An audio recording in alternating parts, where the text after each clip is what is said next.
Bonjour, ravi de vous retrouver dans Lumière intérieure. Cette semaine, j'ai la joie d'accueillir une journaliste, grand reporter de guerre pendant 30 ans. Elle a couvert les principaux conflits sur le globe, que ce soit la guerre du Golfe, l'Afghanistan, le Rwanda, la Tchétchénie. Marine Jacquemin est notre invitée et j'en suis très heureuse. Bonjour Marine Jacquemin, ravie de vous accueillir. Merci. Dans Lumière intérieure sur KTO. KTO que vous connaissez puisque vous avez déjà été interrogée il y a quelques années. Une dizaine d'années. Chez nous. Oui, j'en gardais un bon souvenir. Je l'ai re-regardé hier et je me suis dit, rien n'a beaucoup changé. En tout cas, cette semaine, vous venez à l'occasion de la parution de votre livre « Mes guerres » aux éditions de l'Observatoire, confidence d'une grand reporter. Il paraît qu'on dit d'un. Oui, mais là c'est d'une. C'est ce qui est sur le bandeau. Vous voyez, je n'ai même pas fait attention. Vous approuvez ce changement? J'approuve tout. Vous approuvez tout.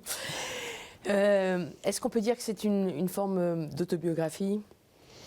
Oui. Oui, on peut douloureuse. Le dire. On peut le dire. Douloureuse, oui. Parce que j'ai jamais eu envie de repartir dans le passé, parce que je savais que ça n'allait pas être simple. Et c'est la rencontre avec une jeune prof de français en Allemagne qui s'appelle Mélanie Freinet et d'un carton laissé dans une cave à la mort de ma maman, où c'était marqué « Maman pour Marine ».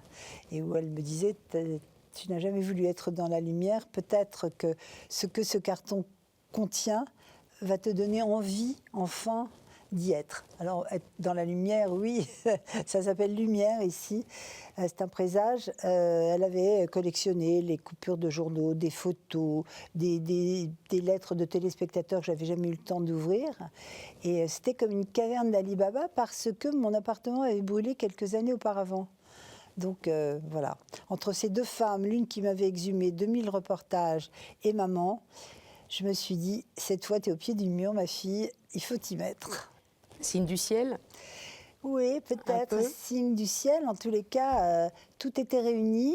Pour repartir en arrière, je me suis quand même longtemps tâtée, parce que, évidemment, pendant des années, on m'a demandé d'écrire un livre, et je n'en avais pas vraiment envie, parce que je vis, moi, au jour le jour. Demain est un autre jour. Le passé, c'est le passé. Et c'est vrai qu'à un moment donné, quand on se dit on va rembobiner sa vie, c'est quelque chose de pas facile. En écrivant, j'ai eu beaucoup de vertiges et je pensais que c'était, vous savez, les cristaux dans les oreilles ou des choses comme ça. Je tenais plus debout. Et en fait, je suis allée voir un médecin spécialiste qui m'a dit non, vous faites une sorte de postpartum. Votre livre, c'est comme un accouchement. Et c'est vrai que moi, qui ai toujours voulu être mère et qui n'ai jamais pu l'être, ben voilà, j'ai vécu mon accouchement en douleur, on va le dire. Mais je suis ravie aujourd'hui parce que je me suis aperçue en repartant dans ce passé que je redonne la vie à tous les gens, ces gens merveilleux que j'ai rencontrés tout au long de ces années, qu'ils soient soldats, qu'ils soient une femme violée, je sais pas, un enfant en détresse. Je leur ai donné à tous ces gens-là, j'aurais tendu mon micro et c'était fou parce que cette prof de français, Mélanie, qui a exhumé ces 2000 reportages... À Cologne. Ouais, depuis Cologne, vous vous rendez compte, et je lui ai répondu 4 ans après seulement. Elle a eu beaucoup de patience et elle me donnait à voir, à revoir complètement cette vie incroyable. Et je me suis dit à un moment donné, parce que moi je n'ai pas d'ego surdimensionné, je fais mon boulot, ça m'a en plus guéri parce que moi je suis partie, non pas, j'avais pas du tout un rêve d'être reporter de guerre, j'avais plutôt le rêve d'avoir des enfants, d'avoir une vraie famille. Et c'est pas que j'avais pas d'ambition, mais pas celle-là en tous les cas. Et donc je suis plutôt allée voir, j'ai plutôt voulu rencontrer des humains plutôt que des hommes en armes. Vous voyez ce que je veux dire? Il y a une grande différence.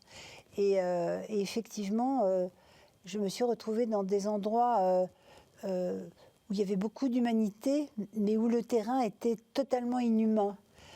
Quand je vous parle de ça, je vous parle par exemple du Rwanda, où j'ai vécu le génocide pratiquement du début à la fin. 94. Voilà. Et je me retrouve... J'avais oublié de préciser, c'était pour TF1. Hein, oui, c'était pour TF1. Moi, j'étais journaliste à TF1 pendant plus de 20 ans. Et ensuite, j'ai travaillé pour Frontline et d'autres boîtes de production, et, dont la mienne. Et quand j'arrive sur ce terrain du Rwanda et que je suis dans une espèce de cellule de moine et que j'entends des râles à l'extérieur et que j'ouvre la fenêtre et que je vois la pire des choses qu'on peut voir un jour dans sa vie, des corps enchevêtrés les uns dans les autres, à moitié vivants, à moitié morts. Ils sont sous des cartons complètement... Il pleut. Ils sont là, ils ont froid, ils tremblent, ils sont blessés, ils sont malades. Et je pense que c'est l'une des choses les plus horribles qu'il m'ait été donné de voir un jour dans ma vie. Du reste, je n'arrivais pas, ce que le cerveau me renvoyait, je n'arrivais pas à l'imprimer dans mes yeux. J'avais presque envie de tourner la tête. Et donc, quand il a fallu exhumer tout ça, regarder tout ça, j'avoue que à plusieurs reprises, j'ai voulu arrêter d'écrire. Et c'est pas du tout de la coquetterie ce que je vous dis, c'est vraiment la réalité. Et ben, il y avait toujours cette Mélanie, ce prof, qui me tenait la main et qui me disait non, non, c'est pas possible, on peut pas s'arrêter là, vous avez trop de choses à dire. Et je lui disais, mais il y a tellement de gens qui ont des choses à dire.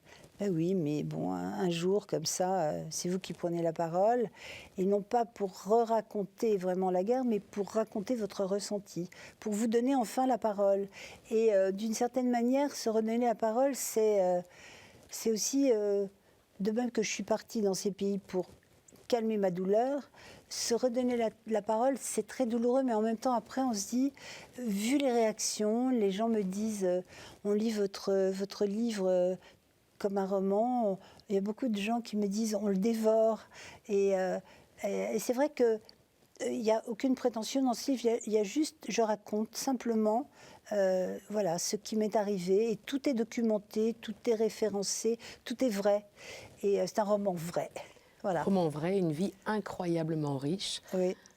faite de rencontres, d'anonymes et de gens plus connus. Oui. Ça s'appelle Mes guerres. Il y a eu plusieurs guerres. Il y a aussi les guerres intimes vous évoquez. Oui. Ouais. Beaucoup de morts que vous évoquez. Ouais. C'est vrai que votre vie commence par des morts. Vous en parlez assez rapidement oui. dans votre livre. Déjà à 8 ans. Oui, à 8 ans. Déjà l'amie de votre mère. La meilleure amie de ma mère. Qui est partie avec ses 2 enfants. Qui se suicide avec mes 2 amis, oui. Parce que c'est une femme qui avait été trompée et qui n'avait pas supporté. Et oui, ça commence très jeune. Très, très jeune. Et puis après, bon, il y a... Après, oui. Ma première guerre, en fait, qui n'était pas une guerre, j'étais partie par amour, moi. En fait, l'amour a toujours guidé ma vie. J'étais partie par amour pour retrouver l'homme que j'aimais, avec lequel je voulais avoir des enfants, justement, à Beyrouth, au Liban. Et puis, lui était en poste là-bas, en tant que reporter de guerre déjà. Et le premier reportage que j'ai fait au Sud-Liban... 85 ? Oui, c'était vraiment... J'étais un peu Marie-Chantal au pays des Kalachnikovs, quoi. J'étais là, au Sud-Liban. Il y a une équipe de CBS qui me demande de travailler avec elle, et cette équipe. Et donc, je dis OK. Et sur au bout d'une route... c'est là où ma vie a basculé pour toujours, parce que l'équipe avec laquelle j'étais, avec laquelle je parlais, a été tirée par un char. Le caméraman a explosé et le preneur de son a été scalpé. Et, vous écrivez, oui. C'est sidérant. C'est un truc sidérant. Mais lorsque je suis rentrée, je suis remontée après...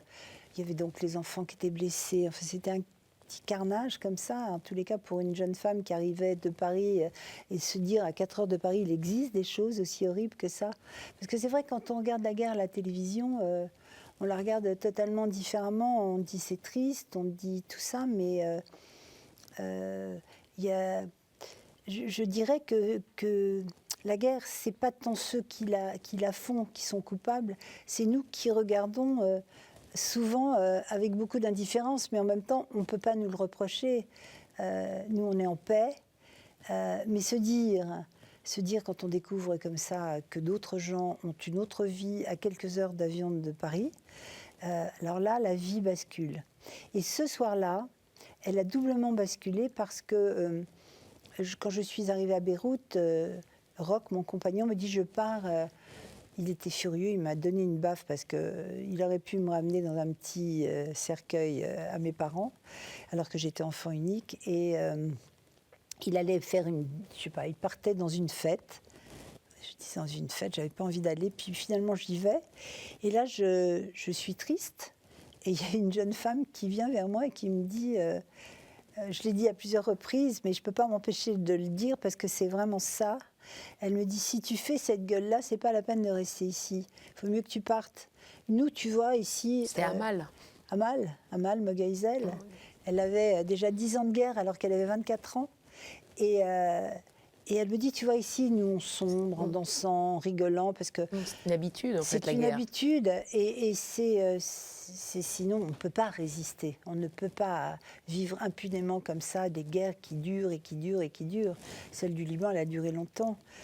Et elle m'a dit, elle a eu un choc, moi j'ai eu un choc, et le lendemain matin, elle est venue me voir et elle m'a dit, tu sais, je te prie de m'excuser d'avoir dit ça, parce que, en fait... Je me suis aperçue, je me disais, si c'était cette jeune femme qui avait enfin réalisé ce qu'on vit, quoi. Et si c'est nous qui étions complètement drogués à la guerre. Et elle n'a eu de cesse de vouloir venir en France. Elle est venue en France, elle me dit, je veux toutes les cartes. Et elle est venue en France, c'est une grande journaliste aujourd'hui. Et elle s'est mariée, elle a une jolie fille. Et qui est ma filleule. Et voilà comment tout a commencé. À laquelle, entre autres, ce livre est dédié. Oui. À votre filleule. Oui. Le livre est dédié aux hommes de ma vie, à mes parents et à mes filleules. Et à vos filleules. Voilà. Exactement. Donc, malgré tout, malgré ces morts, tout de suite, qui s'invitent dans votre vie, et notamment sur le terrain, vous dites, c'est quand même ce métier-là que je veux faire, témoigner, aller sur le terrain, rencontrer ces gens. Oui. Parce que... justement, c'est l'instinct de vie, plus que l'instinct de mort, l'instinct de témoignage. Ah oui, parce que ce que je veux dire, c'est que du pire, on peut rencontrer le meilleur. Et moi, franchement, j'étais complètement désaxée, quoi, ma vie. Qu'est-ce que j'allais en faire ? J'allais faire une dépression nerveuse, j'allais faire une tentative de suicide parce que je n'avais pas eu d'enfant. Alors que à quelques heures de Paris, il y a des femmes qui sont en douleur, il y a des enfants qui souffrent. J'étais partie un peu de manière humanitaire et en même temps pour me soigner. Et puis, on est tout de suite... Je dis qu'on est... il se passe tellement de choses et nos vies sont tellement cadrées. On se lève le matin, voilà. Et là-bas, rien n'est cadré. Et moi qui avais déjà un tempérament qui m'avait été donné par mon grand-père, et j'étais un peu sauvage, et j'avais envie justement de voyage, j'avais envie d'aller ailleurs. La route était tracée. Et puis, dans la guerre, on rencontre... tous les sentiments sont décuplés, et on rencontre des gens exceptionnels, à tout point de vue, des femmes, des hommes, des enfants, et puis même des combattants. Il ne faut pas avoir peur de les affronter, il faut savoir les regarder. Et il y a une autre humanité que dans nos pays. Et c'est, je pense, tout cela qui m'a attachée à ces terrains-là. Et je ne suis pas du tout une droguée de la guerre, au contraire, parce que moi, j'ai toujours eu un très bon équilibre familial autour de moi. Je n'ai pas fait de dépression nerveuse, bien qu'on a tous, les reporters de guerre, des blessures invisibles dont on ne parle pas. Elles sont certainement remontées quand j'ai écrit avec ces vertiges. Et c'est vrai qu'aujourd'hui, le fait d'avoir accouché de ce livre fait que je me sens beaucoup plus légère et différente. Et on va voir comment il va vivre, ce livre. Mais c'est un livre de transmission que je dédie aux jeunes, parce que... Jeune journaliste? Aux jeunes journalistes et puis aux jeunes d'une manière générale. Le métier a beaucoup changé? Le métier a changé, oui. On est passé de 300 kilos à un iPhone. C'est plus du tout les mêmes reportages, c'est plus du tout les mêmes télés, c'est les chaînes info, etc., qui ont du très bon et aussi, c'est compliqué. Hein, À l'époque, vous aviez plus de temps aussi, d'être On sur avait- place. On avait déjà moins de temps que les autres. Moi, j'ai connu toutes les époques. Je suis arrivée, c'était encore des films, puis on est passé aux cassettes, puis on est passé au CD, puis on est passé à des petites caméras, et puis on est passé, maintenant on est à l'iPhone. Moi, je sais faire un reportage, monter, tourner, monter, et voilà. Mais c'est pas le même reportage. Et c'est pas le même temps pour les journalistes actuellement. Il faut toujours être sur des plateaux. Et sur des plateaux, on dit parfois beaucoup de conneries parce qu'on n'est pas toujours au courant de ce qui se passe. Par exemple, au Rwanda, à un moment donné, bon, bien sûr, on savait que c'était les Tutsis qui étaient... Mais à un moment donné, les Hutus disaient, mais nous aussi... Enfin, et c'est vrai, quand on est sur une route avec des milliers de gens qui se croisent, et il y a les bons et il y a les moins bons, on ne sait pas qui est le bon et le moins bon. Enfin, c'était assez évident tout de suite au Rwanda, mais il y a certains autres pays. Il faut, C'est votre terrain de guerre le plus marquant, le Rwanda? Non, non, je pense que la Tchétchénie a été aussi un terrain très marquant parce que ce dont je me suis aperçue très vite dans les guerres, et ce qui m'a fait beaucoup de peine, c'est que qu'est-ce qu'on envoie dans les guerres? Tous autant que nous sommes. Hein. Nous, on a fait aussi des guerres dans notre vie. On envoie la jeunesse des pays. Et ces jeunes, quand même, ils auraient mieux à faire que de faire la guerre, quoi. On en arrive à l'absurdité de la guerre. Absurdité. L'absurdité de la guerre. Oui. Avec des hommes qui restent des hommes. Bien sûr. Je vous propose juste de poursuivre vers notre deuxième partie. Oui. C'est la partie dans laquelle je m'éclipse. Je vous propose 4 mots et on continue à dérouler, à partager. Merci beaucoup, Marine Jacquemin. À tout de suite. Merci à vous, Marie. J'ai un peu les jetons, là. Non, non.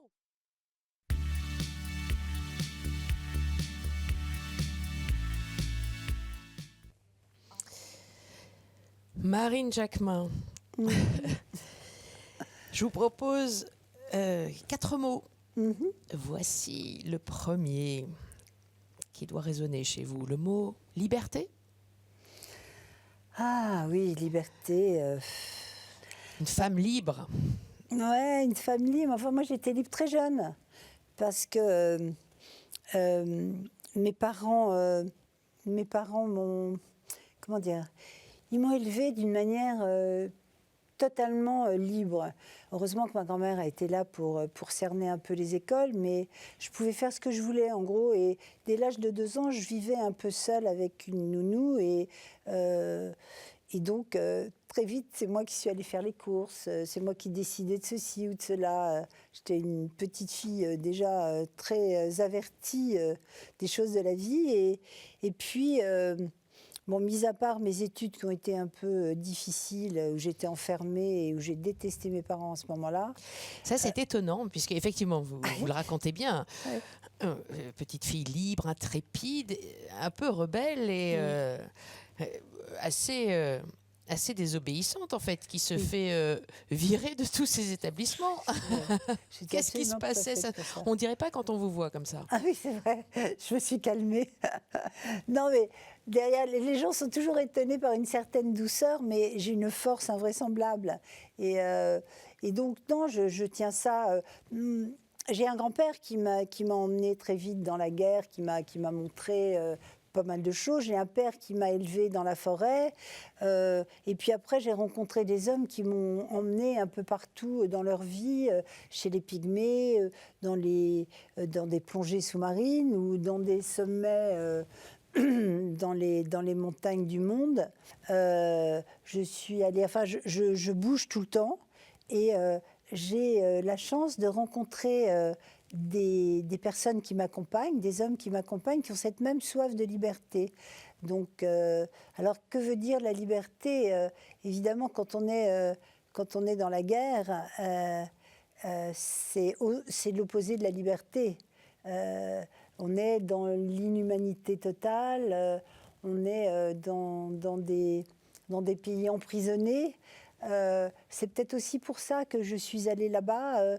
que j'ai continué à aller là-bas parce que je me disais qu'au moins, en leur tendant mon micro ou en les faisant parler de leur vie, j'allais leur donner des espoirs parce que ce que je leur disais toujours, c'est vain de dire des choses comme ça, mais c'est vrai que j'ai constaté à de nombreuses reprises que du pire sortait le meilleur et qu'il fallait rire et qu'il fallait espérer et qu'il fallait... mais il faut avoir beaucoup d'empathie pour leur dire ça dans l'état dans lequel... Mais ils ne rêvent que de ça. Et ce qui est terrible, par exemple, c'est en Afghanistan que toutes les armées du monde n'ont pas été capables de conserver pour les jeunes Afghans leur liberté. C'est-à-dire, il y a des jeunes qui sont nés dans ce pays libres. Il y avait toujours le patriarcat, etc. Mais les filles allaient à l'école, les enfants allaient à l'école, les femmes pouvaient retirer leur burqa ou en tous les cas se dévoiler d'une certaine manière. Ils ont connu la liberté et 20 ans après, on leur retire cette liberté. Vous imaginez? Donc le mot liberté, ça va d'une enfant qui est libre dans une forêt jusqu'à ces enfants d'Afghanistan qui ont vécu pendant 20 ans libres et qui aujourd'hui sont de nouveau condamnés à être en prison. Et le mot liberté, c'est un mot difficile. Quand on voit ce spectre-là, être libre... liberté. Être libre chez nous, c'est un peu compliqué parce que nous, on a cette paix, on a cette liberté d'être, d'agir, et pourtant, on n'est pas content. Moi, quand je rentre dans un pays libre et en paix, et alors que je viens d'endroits monstrueux et où on est emprisonné dans le pire du pire, la guerre, je suis toujours étonnée de voir des gens qui se plaignent. Alors bien sûr qu'on a nos misères, on a aussi nos propres guerres ou nos propres problèmes. Mais je ne sais pas, moi quand je rentre, ma liberté par exemple, j'adore planter, j'adore mettre des graines partout, j'adore voir les fleurs et les arbres pousser parce que ça me calme des horreurs. C'est la douceur qui me calme de l'horreur, quoi. Et ça, c'est aussi une forme de liberté. Regarder le ciel alors qu'il n'y a pas de bombardement derrière, voilà, c'est ça aussi la liberté. Une liberté qui va avec la peur, avec des épreuves. Est-ce que c'est une forme de salaire de cette liberté? La contrepartie de votre vie aussi riche, oui, est-elle aussi justement les épreuves que vous avez traversées? Moi, je ne m'arrête jamais sur les épreuves. Bien sûr que j'ai traversé le pire, un cancer très violent. Je ne devrais pas être là. Merci aux médecins et aux chercheurs surtout, qui font avancer quand même. J'ai eu un cancer du côlon très grave. Et il paraît que c'est un cancer d'homme. Donc c'était un petit peu normal. Quand vous parlez de mes guerres, ce sont ces guerres-là aussi. Ce sont ces guerres-là, voilà. Vous évoquez les guerres très personnelles, ce cancer que vous évoquez, qui a suivi d'ailleurs un départ de TF1, où il y a eu un harcèlement moral, forme de guerre aussi. C'est une forme de guerre aussi. Insidieuse et l'endométriose. Je vous laisse parler. Oui. Et c'est une forme de guerre et de manque de liberté, le harcèlement, parce que peu importe qui vous harcèle, si c'est une femme ou si c'est un homme, et vous pouvez être une femme ou un homme à être harcelé par vos harceleurs. Mais c'est vrai que ce sont des murs qui s'installent dans une vie très ouverte et brusquement vous dit non, tu ne peux pas faire ça, non, tu ne dois pas faire ça. Tu montes dans un avion et au moment du décollage, on dit non, tu descends. Je prépare un très long reportage en Iran sur le nucléaire. J'ai travaillé 6 mois, j'ai tout, j'ai les ouvertures, les contacts, j'ai le visa. Et on me retire ce reportage pour le donner à quelqu'un d'autre qui ne pourra jamais le faire. Parce que, s'il faut être stupide. Et ça, on sent la mésestime de soi. on se dit c'est peut-être de ma faute. Donc c'est un emprisonnement comme ça dans la tête et dans le quotidien. Et c'est une espèce de poison qui s'infiltre comme ça petit à petit dans les veines, parce qu'on ne le voit pas tout de suite, le harceleur. Parfois on se dit il déconne, ou bon, non, ça va s'arrêter. Et puis moi, j'étais tellement faible à ce moment-là, alors que les gens me prenaient pour une guerrière, que je me suis laissée faire, je me suis laissée mordre jusqu'à la maladie. Et donc c'est pour ça que j'ai voulu... aussi, quand je dis que c'est un livre de transmission, j'ai voulu dire à ceux, hommes ou femmes, qui sont harcelés par un homme ou une femme, défendez-vous tout de suite, protégez-vous. D'abord, le monde a évolué. Moi, ça fait plus de 16 ans que ça m'est arrivé. Ça a changé. Maintenant, on peut dire, on peut ouvrir sa gueule, si je puis dire, si je puis me permettre. On peut quand même... essayer justement de sortir de cette prison, de cet enfer que peut être le harcèlement. Et moi, j'en suis sortie trop tard. Et c'est pour ça que j'ai tenu à ce petit chapitre et à raconter un peu ma vie, l'endométriose, le cancer, le harcèlement. Voilà, on a beau avoir une figure d'héroïne, de guerrière, enfin tout ce que j'aime pas, moi, parce que je suis une femme normale, qui ne fait pas un métier normal. Mais voilà, j'ai aussi mes douleurs, mes souffrances et de femme. Et d'être humain, ce qui révèle votre humanité, ce qui me permet de passer au deuxième mot. Oui. Humanisme. Oui. Ah bah oui. C'est-à-dire que une fois qu'on a, moi j'aime les autres. Voilà. L'autre c'est moi, l'autre c'est nous. Je ne fais pas de différence. J'ai été élevée dans cette espèce d'éthique. On n'a jamais fait dans ma famille une différence entre les couleurs, entre les religions, entre les uns et les autres. J'ai appris dès l'enfance à aimer l'autre. Ça, c'est très, très important, parce que ça vous sauve de beaucoup de souffrances inutiles. Alors, évidemment, l'autre, il y a votre voisin de palier, ça commence par là. Si vous n'êtes pas en harmonie avec votre voisin de palier, comment pouvez-vous dire que ceux qui font la guerre sont des sauvages? Alors que, vous voyez, c'est aussi un spectre, ce mot humaniste. Moi, j'essaie le plus possible d'aimer les autres, de les rencontrer. Je suis curieuse des autres, et jusqu'à aller serrer la main du diable dans les guerres, parce que on ne naît pas monstre, on le devient. Et moi, j'ai toujours eu sur le terrain, alors que j'avais peur et que cette peur me protégeait, j'ai quand même osé aller voir des gens que l'on disait inhumains. Et je ne crois pas que nous naissions comme ça. Donc si vous allez vers les gens avec le sourire, avec une espèce de détermination et une forme d'assurance, on peut décontenancer les pires, pas toujours évidemment. D'autres que moi en ont fait, ont payé de leur vie d'être face à des gens comme cela. Mais moi, jusqu'à présent, je ne sais pas ce qui m'accompagne dans cette espèce d'humanisme, d'humanité, de m'occuper toujours. Je suis un peu...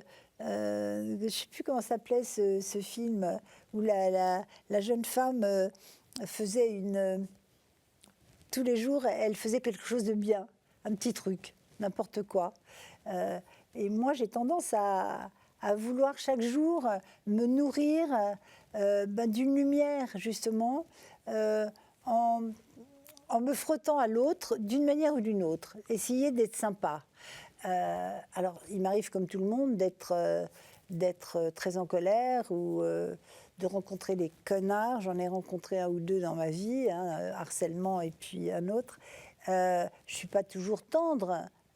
Mais le plus possible, l'humanisme, c'est aimer l'autre. Alors j'ai rencontré des gens extraordinaires, bourrés d'humanisme. D'abord, j'ai rencontré le pape François.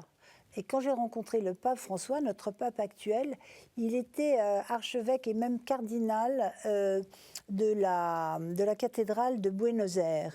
Et c'était après la mort de Jean-Paul II, où il était...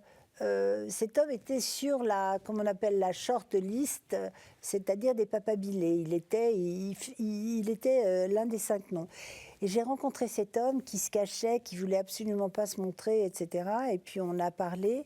Et puis il m'a dit, je veux bien que vous me suiviez. Donc je l'ai filmé dans sa cathédrale. Et il m'a dit, je veux bien que vous me suiviez, mais surtout, je veux pas de caméra. Et il m'a emmené dans les bidonvilles de Buenos Aires. Et il m'a fait rencontrer, il m'a dit, vous voyez, ces gens-là, c'est ceux qui me nourrissent. Voilà, j'aime les pauvres et je veux leur donner tout ce que la vie m'a donné. Et voilà, cet homme m'a... Personne ne connaissait cet homme et tout le monde cherchait des images de lui. Et j'appelle TF1 et je leur dis, mais j'ai fait un reportage. Et alors, les premières images qui sont sorties, c'était le peu d'images que j'avais filmées pendant une messe dans cette cathédrale. Ensuite, j'ai rencontré une autre femme extraordinaire qui est Sœur Emmanuelle. Alors c'est par elle m'a entraînée, elle a été une sorte de mentor pour moi. J'en avais déjà rencontré, mais je suis allée la voir une fois où elle habitait avant de mourir et elle a écrit ce bouquin J'ai 100 ans, que je recommande à tout le monde. Lisez ce livre J'ai 100 ans, parce qu'elle revient sur sa vie, sur les enfants qu'elle a aidés, qu'elle a sauvés. Elle était animée d'une joie et d'un amour de l'autre absolument extraordinaire. Et vous aussi, comme vous parlez des enfants et des autres, je vous propose le 3e mot, altruisme. Et c'est votre cas. Vous parlez de Muriel Robin également, qui vous a aidé dans ce beau projet qui existe toujours, de cet hôpital pour les enfants. À Kaboul, toujours sur pied malgré l'arrivée des talibans, le retour des talibans. Une idée qui a germé en 2001. Vous avez été aidé par Martin Bouygues, la chaîne de l'espoir, financée aussi par la famille Aga Khan. Et comment va-t-il cet hôpital aujourd'hui, Marie ? Écoutez, alors cet hôpital, en fait, quand je vous dis qu'il faut savoir serrer la main du diable, au début, quand j'ai eu cette idée de construire cet hôpital, parce que j'avais rencontré un enfant que je voulais adopter qui a sauté sur une mine, et puis mon traducteur qui était un chirurgien, il m'a emmené devant un hôpital, il m'a dit il faut le reconstruire. Bon, c'est resté dans l'idée. Quand Muriel Robin est arrivée dans ma vie, je lui ai dit on va construire un hôpital, parce qu'elle avait vu un reportage des enfants qui fabriquaient des briques et une petite fille qui allait mourir, les poumons étouffés par la sciure de briques. Enfin, tout ça, c'est voilà, vous avez dit Bouygues et tout. Et donc cet hôpital est ouvert depuis maintenant 22 ans. Il emploie 1100 personnes, ce qui veut dire que ça ruisselle sur beaucoup d'autres personnes. Et il a 130 lits. Au départ, c'était un hôpital pour enfants. Après, c'est devenu la mère et l'enfant. Et puis maintenant, grâce à la Fondation Aga Khan, ça va devenir probablement un CHU. Alors, qu'est-ce qu'il devient ? Il devient bien. Donc, j'étais déjà allée voir une fois les talibans pour leur demander de ne surtout pas poser de bombes, etc. Ils n'étaient plus au pouvoir à cette époque et ils attaquaient un peu partout. Et ils ont respecté la demande. Là, je suis allée, quand ils sont revenus, les voir de nouveau parce que j'ai sorti une vingtaine de femmes, comme tout le monde. On a fait des choses comme ça quand ils sont arrivés au pouvoir. Et il y avait surtout dans notre hôpital, donc c'est la chaîne de l'espoir avec laquelle je me suis associée. Et je ne suis pas en très bon terme avec la direction, parce que je trouve qu'il y a des gens quand même qui s'arrogent un peu trop des choses qui ne sont pas la réalité ou la vérité, qui en font même des bouquins. Et en revanche, les équipes de la chaîne de l'espoir créées par Alain Deloche sont extraordinaires. Ce sont des gens qui, au péril de leur vie, depuis des années et des années, vont opérer principalement des cœurs, parce qu'il y avait une maladie, il y a toujours une maladie qui s'appelle la maladie bleue, qui est une maladie qui a été éradiquée dans les années 50 chez nous, mais qui persiste là-bas. Et puis ils font des tas d'autres opérations. Les yeux, je me souviens de Dominique qui a opéré les yeux d'une petite fille, elle avait perdu un œil, bon bref, elle lui a rendu la vue. Donc récemment, les talibans ont voulu rentrer dans l'hôpital. Et ils avaient l'intention de le diriger. Et il y a là une jeune femme qui dirigeait je dis qui dirigeait parce qu'elle est partie malheureusement à présent, qui dirigeait l'hôpital et qui les a raisonnés en leur disant mais vous ne pouvez pas vous emparer de cet hôpital parce que nous avons besoin des femmes en premier. Et il y a encore 23 femmes qui laissent justement des chirurgiennes, des infirmières, etc. Et ils ont compris, alors évidemment ça tient à un grain de sable, d'autant qu'elle n'est plus là, je suis un peu inquiète, mais pour l'instant ils ont compris que cet hôpital, c'est le seul qui reste dans le pays. Les autres sont un peu en ruine et en décrépitude. Et c'est ce qui me plaît, moi, dans tout ça, dans l'altruisme, c'est que c'est la France, c'est le phare de la France dans ce pays, chez les Afghans. Et ce qui me plaît aussi, c'est de voir que l'on peut, avec les talibans qui font tellement souffrir leur pays, qui ont jeté un grand voile noir, exactement comme les anciens, sur le pays, qu'on peut encore, justement, les mettre dans un altruisme, penser aux autres.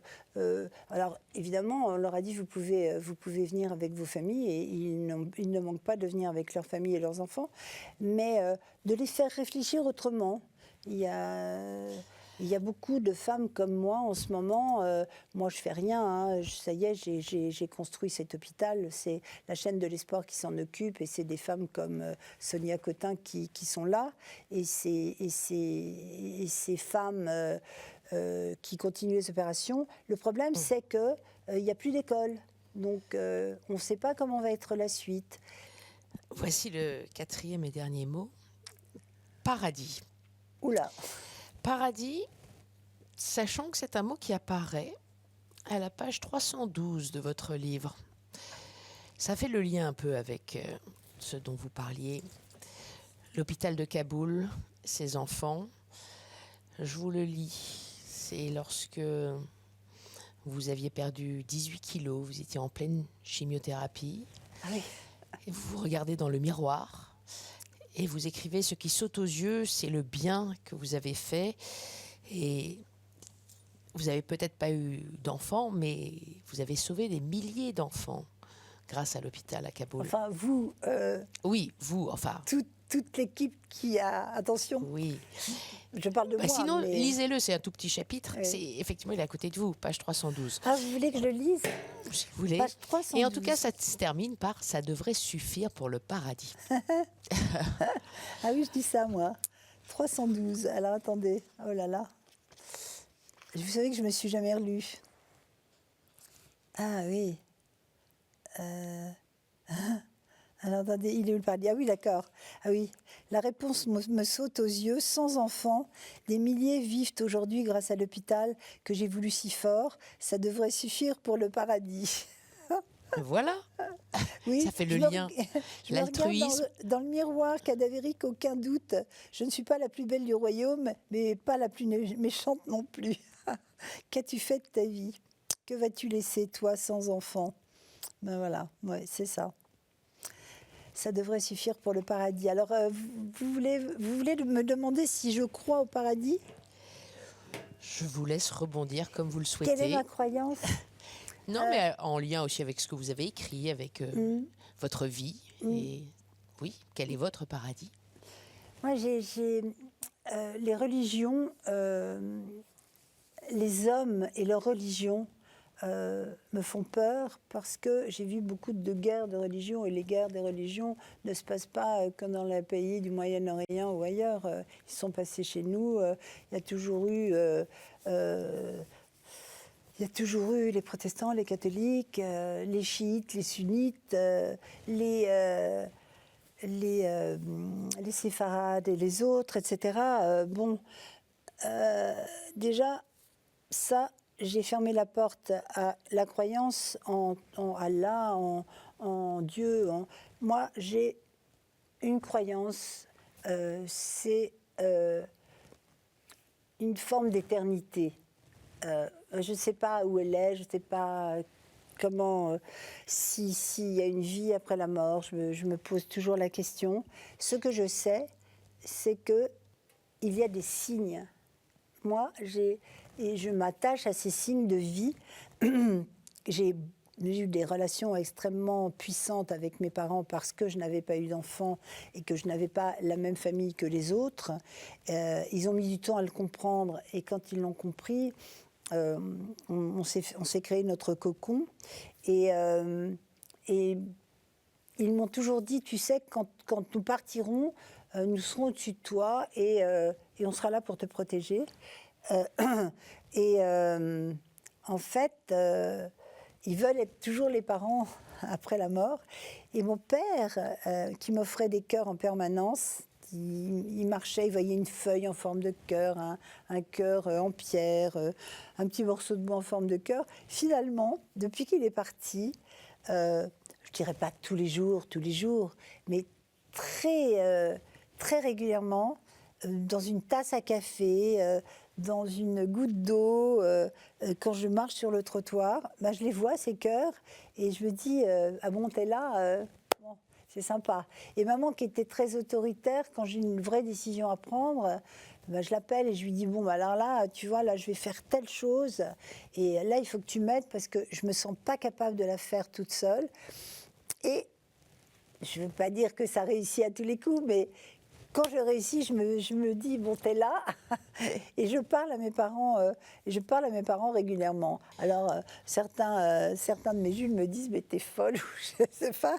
Mais en tous les cas, c'est ma manière à moi de croire qu'il y a un monde au-dessus de nous et que notre enveloppe, évidemment, n'est rien, et mais que nos âmes volent.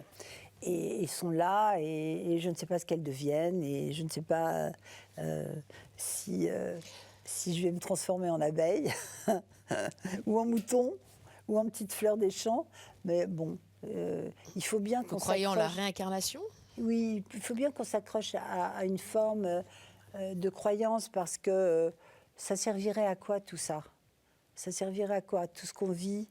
Ce monde en souffrance ou ce monde en joie, parce que moi j'ai aussi, je vais partir là en bateau pendant une semaine. Je suis folle de joie d'aller naviguer, d'être dans le bleu et d'avoir cette chance incroyable de liberté une fois de plus. Oui, le paradis et l'enfer. Bon, on a toujours été élevés depuis tout petit. Moi, j'ai rencontré j'étais beaucoup dans des écoles catholiques. J'ai rencontré des petites sœurs très, très sympathiques qui voulaient m'entraîner dans leur sacerdoce. J'ai rencontré le père Pedro en Afrique du Sud. J'ai rencontré Mère Teresa.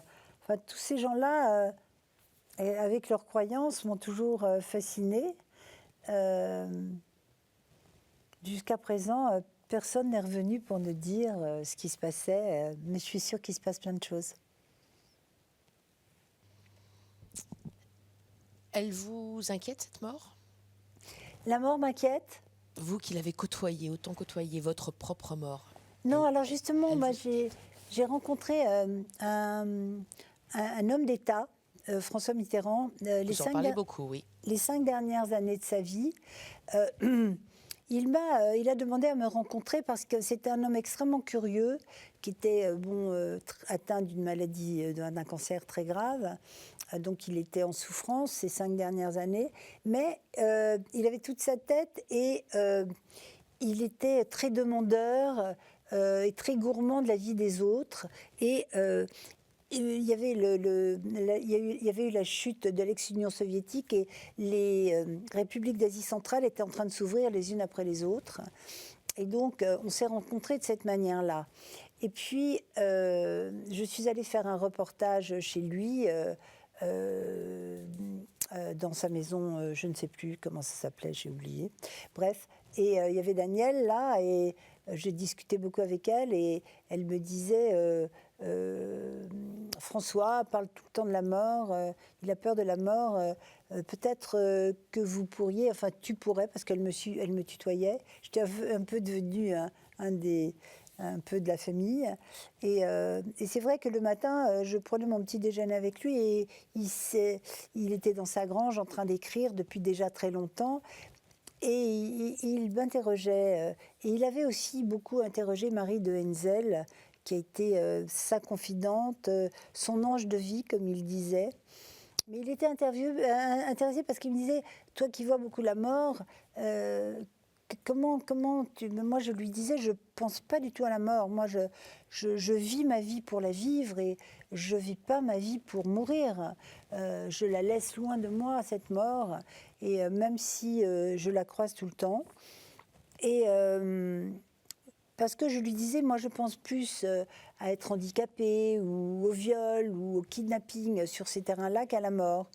Et donc, je dis, il faut toujours essayer de transformer ce qui est inéluctable en quelque chose d'autre, en une approche un peu plus consensuelle d'une certaine manière, se dire que voilà, tout le monde y passe, donc comment essayer de passer le mieux possible de la vie à la mort ou de s'en arranger. Alors, ça dépend dans quel état on est quand on souffre. Certains appellent la mort, comme récemment une chanteuse, Françoise Hardy, qui voulait absolument, et je comprenais ce qu'elle voulait dire, pour être passée très près de ce désir de mort quand on souffre trop. Et en même temps, je lui disais, c'est un irrespect par rapport à avoir peur de la mort, c'est un irrespect par rapport à tous ces gens qui n'ont pas l'âge de mourir et qui meurent comme ça violemment. Une approche de la mort à votre âge est plus acceptable et plus compréhensible que la mort de jeunes gens qu'on enrôle comme ça dans les guerres comme de la chair à canon. Donc c'était ça, cette discussion. Discussion profonde avec François Mitterrand. Oui. On va bien l'imaginer. Je reviens vers vous pour la conclusion, Marine Jacquemin. Oui. À tout de suite. Ouais. À tout de suite.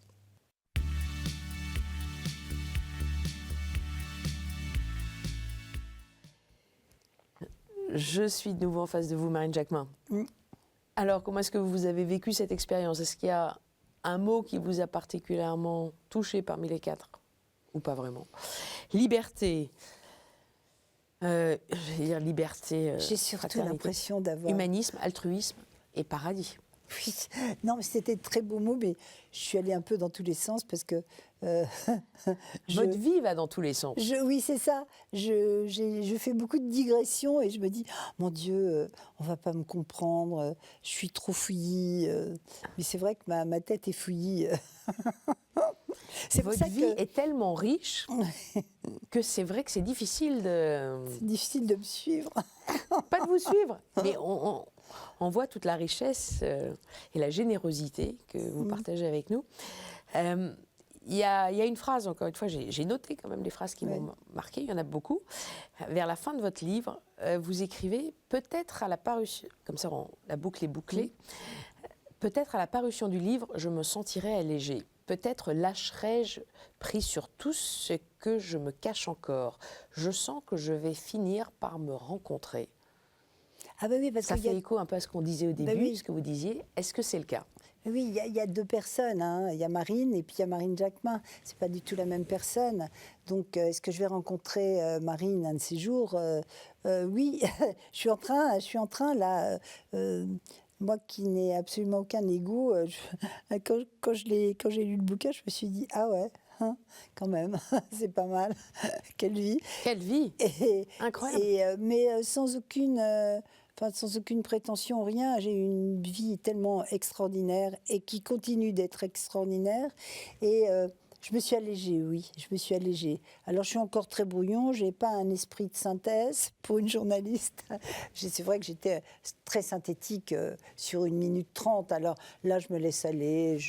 En plus, là, dans les lumières, dans le noir, avec des mots... oui, voilà, je fais des digressions. Mais oui, ça va mieux, quoi. Ça va mieux, les vertiges commencent à partir. Et puis, ce livre fait remonter tellement de choses. Je fais des rencontres, je rencontre des amis que je n'avais pas vus depuis longtemps. Je retrouve des gens même dont je pensais qu'ils ne m'appréciaient pas et qui me donnent, enfin, qui sont élogieux sur cette vie. Et puis surtout, ce sont les téléspectateurs et les gens qui m'ont vraiment suivi tout au long de cette carrière qui me font les plus beaux compliments quand ils me disent « j'ai dévoré votre livre ». Ça me plaît vraiment. Et je les comprends. C'est vrai qu'on dévore votre livre. Je le rappelle, le titre « Méguerre », confidence d'une grande reporter, Marine Jacquemin, en face de moi, aux éditions de l'Observatoire. Merci beaucoup. Merci à vous. Pour ce partage, cette richesse. Merci. Cette vie incroyable. On se retrouve la semaine prochaine comme d'habitude. Sinon, vous pouvez voir le replay de cette émission sur ktotv.com. À bientôt.